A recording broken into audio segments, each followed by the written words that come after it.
Antes de iniciar o seminário, como sempre, só que vos mostrar o nosso aviso de risco. Os CFDs são um produto financeiro complexo. O investimento responsável exige que conheça as suas implicações e que esteja disposto a aceitá-las.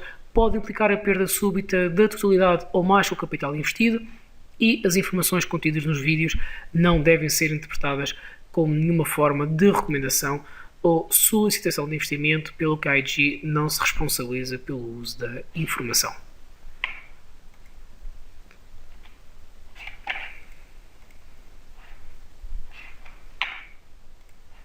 Muito bem, então iremos ver os vários indicadores de análise técnica importantes para o mercado norte-americano e antes disso vamos ver que tipo de indicadores temos relativamente aos seus atributos e à frequência dos dados.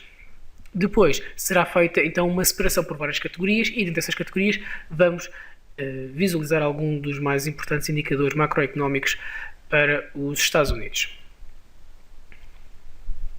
Muito bem, então, relativamente aos atributos, podemos ter, então, indicadores macroeconómicos com atributos pró-ciclo, portanto, isto basicamente a movimentação dá-se na mesma direção da economia, portanto, se a economia está a obter números cada vez mais elevados, também esse indicador tem números cada vez mais elevados.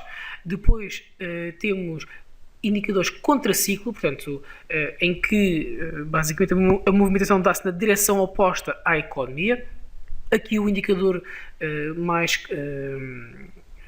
claro para vermos esse tipo de contraste é a taxa de desemprego. Portanto, o que é que acontece? Quando a economia está a observar valores cada vez melhores, o que acontece do lado da taxa de desemprego é que normalmente temos uma taxa de desemprego mais baixa. Por outro lado, quando a economia está a registrar valores piores, a taxa de desemprego é mais elevada. Depois, por último, temos aqui os acíclicos, que basicamente não têm qualquer relação com o ciclo económico. Relativamente então ao timing, temos os leading indicators, portanto, em que basicamente a alteração dá-se antes da economia. Portanto, estes são os mais importantes porque permite aos investidores prever o movimento da economia, portanto, como é que a economia se vai comportar. Portanto, é muito útil para fazermos então previsões de curto prazo e é um indicador chave para podermos fazer então aqui as nossas previsões. De referir aqui um ponto muito importante, antes de continuarmos e irei enfocar também isto ao longo da apresentação, mas no caso dos Estados Unidos, que é uma economia desenvolvida, o consumo contribui com cerca de 2/3 do crescimento económico. Portanto, todos os indicadores que vamos observar que possam estar de certa forma ligados ou relacionados com o consumo são bastante importantes para os investidores e para os agentes no mercado. Okay? Depois temos os lagging indicators, que basicamente são indicadores que se movimentam depois da economia se alterar. Portanto, aqui mais uma vez a taxa de desemprego é o melhor exemplo. Isto porque muitas vezes já a economia, por exemplo, está a recuperar de um momento pior e, no entanto, a taxa de desemprego continua elevada. Claro que isso não acontece durante muito tempo, durante alguns meses, mas é um fator que se pode observar relativamente a este dado macroeconómico, relativamente à taxa de desemprego. Depois, temos os coincidentes que se alteram em função da economia no momento presente. E aqui o indicador também chave aqui é o PIB. Portanto, o PIB, que é o principal indicador do estado da saúde de uma economia, movimenta-se exatamente. Portanto, no momento presente a gente sabe realmente como é que ele está. Como é que ele está a se comportar face à economia, porque basicamente é o indicador do estado da saúde da mesma. Portanto, não nos vai fazer uma previsão para o futuro e também não vai se atrasar relativamente aquilo que nos possa informar relativamente ao estado da saúde da economia, porque ele é o indicador principal desse estado de saúde. Muito bem, temos então aqui o calendário económico. Este calendário económico é o calendário económico da Bloomberg. atenção ao facto de, quando estamos a analisar o calendário económico, o importante aqui é vermos a relação entre o valor que era previsto e o valor atual. Portanto, essa é que é a análise a fazer quando estamos a ver o calendário económico. Portanto, claro que sim, também temos de ter em conta os valores anteriormente registados, mas aquilo que os agentes económicos, os investidores têm em atenção é a relação entre o valor que sai naquele momento e o valor que era previsto. Portanto, se o valor que sai fica abaixo ou acima daquele que era previsto no mercado. Portanto, essa é que é a análise-chave a fazer. Já sabem que tem o calendário económico através do Insight na nossa página.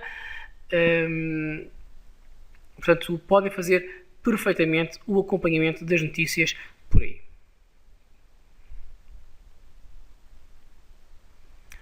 Depois, relativamente às categorias de indicadores, os indicadores económicos podem estar divididos por rendimento de consumo e produtividade, emprego, desemprego e salários, produção e atividade económica, preços, confiança, taxas de juros e crédito e estatísticas internacionais.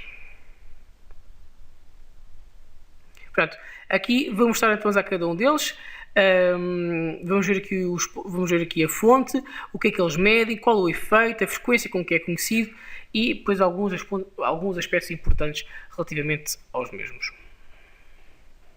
Muito bem, então começamos pelo PIB. O PIB que basicamente é o principal indicador da atividade económica, é o principal indicador da saúde da economia, tal como vos tinha indicado há pouco, e basicamente o PIB são dados que são dados num formato anualizado, são distribuídos trimestralmente, portanto 4 vezes ao ano, 30 dias depois do final do trimestre. Portanto, existem 3 versões, o Advanced GDP, o preliminar e o final. O Advanced é aquele que tem um maior impacto no mercado e um maior impacto junto dos agentes económicos. E isto porquê? Porque basicamente é o primeiro dado ao qual eles têm acesso. Eles e nós também, enquanto investidores. Portanto, é o primeiro dado ao qual nós temos acesso e é esse que vai fazer com que nós nos queremos ajustar as nossas posições face a esse dado que sai. Claro que, caso no preliminar e no final haja grandes alterações face aos dados anteriores, também poderão causar algum impacto, mas sempre será o Advanced GDP aquele que tem um maior peso junto dos agentes. Depois temos as vendas a retalho, que são conhecidas mensalmente, 14 dias depois do final do mês, e que dizem respeito ao consumo privado. E não se esqueçam, tal como referi, o consumo privado representa 2/3 do produto. Portanto, daqui já sabemos que há que dar grande importância ao valor que vem aqui das retail sales.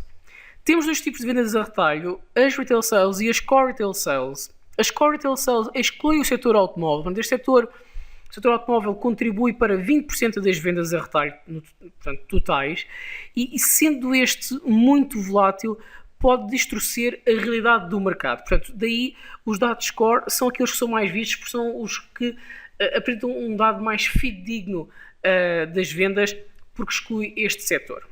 Okay? Portanto, relativamente aos retail sales, tenham sempre mais atenção aos dados core. Okay? Portanto, e é um dado que é divulgado mensalmente, cerca de 14 dias depois do final do mês. Passando aqui para a segunda categoria de emprego, desemprego e salários. O primeiro de todos é o Unemployment Rate, portanto, a taxa de desemprego, que é divulgado mensalmente, normalmente na primeira sexta-feira, depois do final do mês. É um lagging indicator, portanto, na medida em que a primeira economia movimenta-se e então depois é que o indicador reage, tal como tínhamos visto há pouco. Depois temos Unemployment Claims, que são basicamente os pedidos de desemprego, que é o número de pessoas que solicitou o subsídio de desemprego pela primeira vez na semana passada, na semana anterior. São dados económicos mais primitivos, que variam todas as semanas, portanto não quer dizer que não se dê atenção aos mesmos, claro que está. Aliás, comparativamente, comparando os Estados Unidos à Europa, dá-se muito mais atenção aos dados relacionados ao emprego nos Estados Unidos do que se dá na Europa. Mas basicamente aqui temos uma noção de como está a evoluir os pedidos e o estado do emprego, portanto, semanalmente, portanto, e numa altura de crise, o mercado portanto, dá muita atenção a este tipo de indicadores. Depois temos os non-farm payrolls, portanto, que basicamente acaba por ser o indicador mais importante relativamente ao emprego nos Estados Unidos. É divulgado mensalmente na primeira sexta-feira, depois do final do mês, e é o indicador que causa mais volatilidade e que tem mais expectativa ao nível dos mercados e também que é mais transversal. Portanto, o número de desempregados excluindo o setor da agricultura.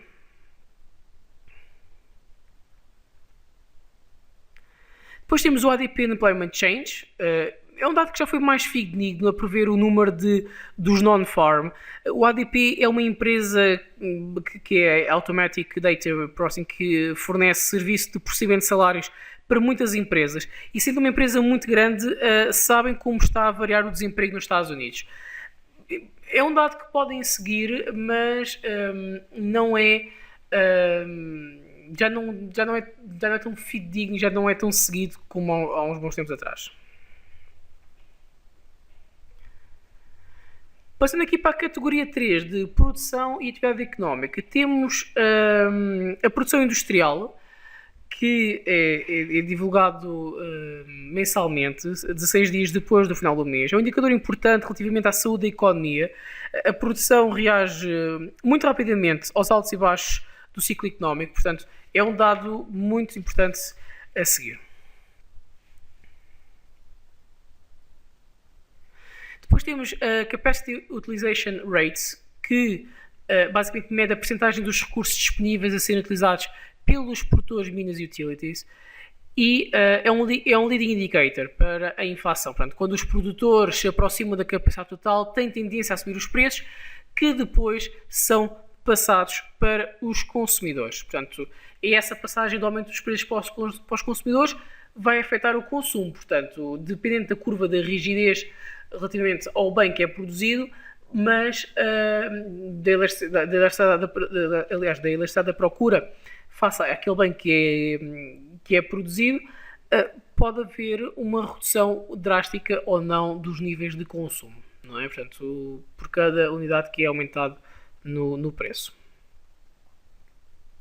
Depois temos aqui as Building Permits, que basicamente é o número de novas licenças de construção residencial emitidas no mês anterior. É um dado que é divulgado mensalmente, cerca de 17 dias depois do final do mês, e é uma excelente alavanca para acerca da atividade na construção, pois a licença é o primeiro passo para a construção do edifício. E a gente já sabe que o setor imobiliário nas economias tem um peso muito importante. E nos Estados Unidos, então, tem um peso muito, muito significativo. E há vários indicadores, aliás, para esta área da economia. Temos também as Housing Starts, estes indicadores, que é mais um indicador também para o setor imobiliário nos Estados Unidos. Estes indicadores são importantes, porque se houver um crescimento no setor imobiliário, sabemos que o mesmo irá contagiar setores como, por exemplo, a concessão de crédito, não é? Portanto, inicialmente crédito de habitação e depois outros tipos. Aliás, temos aqui um dado muito importante, que são as Existing Home Sales, que basicamente mede o número de edifícios residenciais vendidos no mês anterior, excluindo novas construções. E quando temos situações em que um grande volume de casas no mercado, portanto, é vendido no mercado, este indicador é muito importante. Portanto, o mercado olha com atenção, porque quem compra uma casa usada, por exemplo, neste caso as Existing Home Sales, poderá ter de realizar, por exemplo, obras, fazer alterações, comprar mobílias, o que leva à relação de novos créditos. Portanto, e neste caso aqui, aqui mesmo já sendo uma casa que já está construída, portanto, e basicamente como se fosse uma casa em segunda mão, e aí é o que é isso, aqui também é um dado muito importante. Depois temos as New Home Sales, que basicamente acaba por ser o mesmo, mas as casas novas, não é?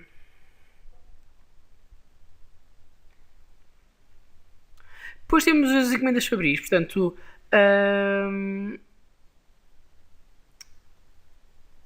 aqui, basicamente, isto as encomendas fabris é o valor total das novas encomendas aos produtores, e também aqui trata-se de um leading indicator.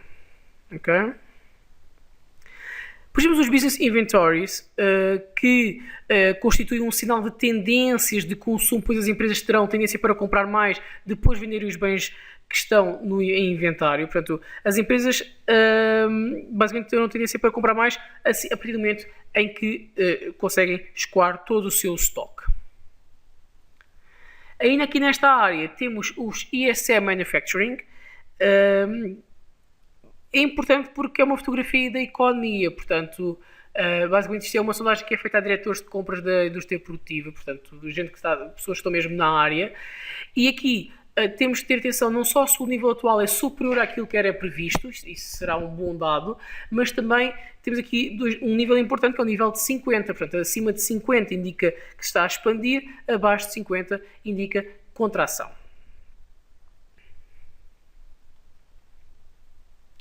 Depois temos as Durable Good Orders, que são bens com duração superiores a 3 anos.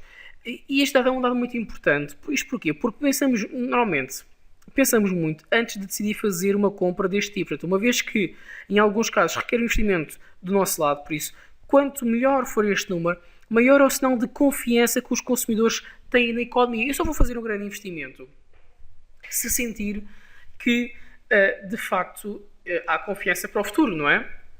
Eu não vou fazer um grande investimento se achar que daqui a 1 ou 2 anos a situação vai estar num estado em que não vai ser possível fazer face aos custos e ao investimento que foi realizado num determinado bem. Ok? Depois temos os Core Durable Goods, que excluem o setor dos transportes. Ok? Isto, mais uma vez, porquê? Porque pode distorcer os dados reais da economia. Depois temos o New York Manufacturing Index, que basicamente é um índice de difusão baseado numa sondagem a produtores do estado de Nova York. Aqui o nível será de 0, portanto, acima de 0 indica uma melhoria das condições económicas, abaixo um agravamento das condições. Okay. Este dado que temos para Nova Iorque também o temos para outros estados, como no caso do estado de Filadélfia, portanto aqui também basicamente é o mesmo, mas para um outro estado norte-americano. Basicamente é uma sondagem também a produtores da região de Filadélfia que respondem acerca do nível geral das condições económicas.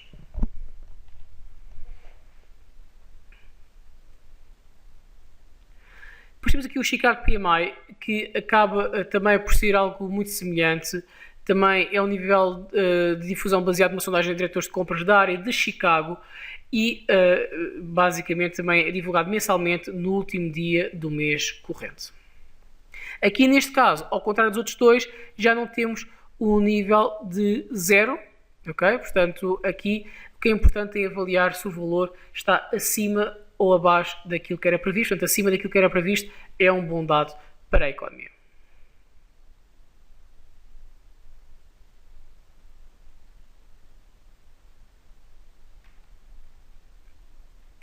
Depois, em termos do preço, temos o Core CPI, portanto, que exclui o preço da alimentação e energia.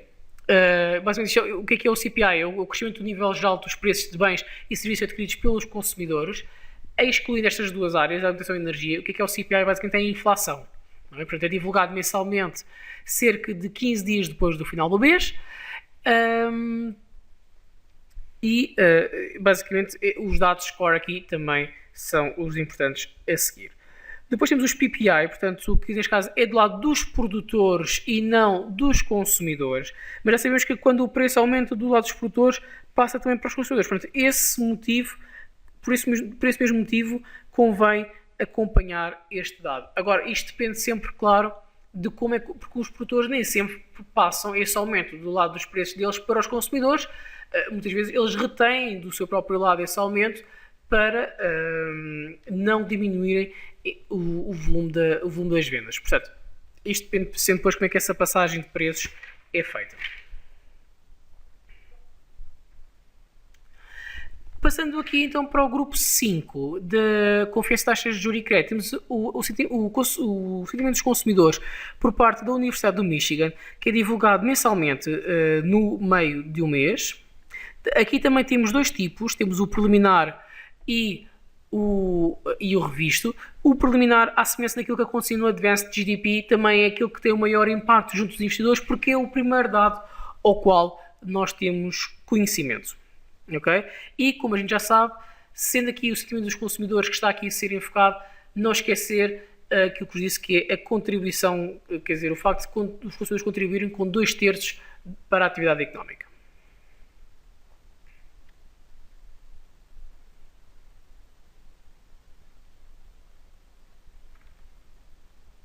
Depois temos as taxas de juros por parte da Fed, portanto, que também, à semelhança daquilo que acontece na Europa, também começou a realizar conferências de imprensa e que cada vez mais, e também à semelhança daquilo que acontece aqui por parte do Banco Central Europeu, é dada cada vez mais importância à conferência de imprensa do que propriamente às decisões das taxas. Portanto, quer-se aqui perceber quem lidera estes grupos, portanto, neste caso Mario Draghi e no caso dos Estados Unidos a Janet Yellen, quais é que são os motivos e qual é que é o sentimento deles também relativamente à economia e o porquê desta decisão de, às vezes, manter, baixar ou diminuir,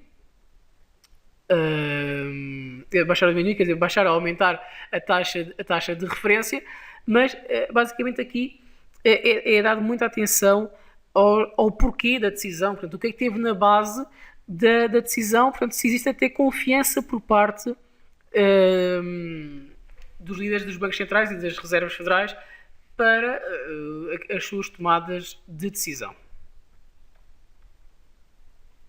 Aliás, as minutas da Fed, como temos aqui, que se realizam 8 vezes por ano, 3 semanas depois da reunião para a decisão das taxas, tem sido bastante acompanhada pelos investidores económicos devido às decisões dos cortes, não é? Dos estímulos à economia norte-americana, porque a gente já sabe, a Fed andava a estimular a economia com a injeção de capital na mesma e tem havido esses cortes sucessivos, já previamente anunciados, mas também já era algo que se esperava, só não sabia bem como é que seria feito esse doseamento ao longo do tempo, mas é algo que tem vindo a ser seguido muito de perto por parte dos investidores. Depois aqui, no grupo 6 das estatísticas internacionais, temos a balança comercial. A balança comercial nos Estados Unidos, basicamente, é sempre negativa, não é? Portanto, eles importam sempre muito mais do que exportam. Não é um dado ao qual se dê muita importância por parte dos investidores.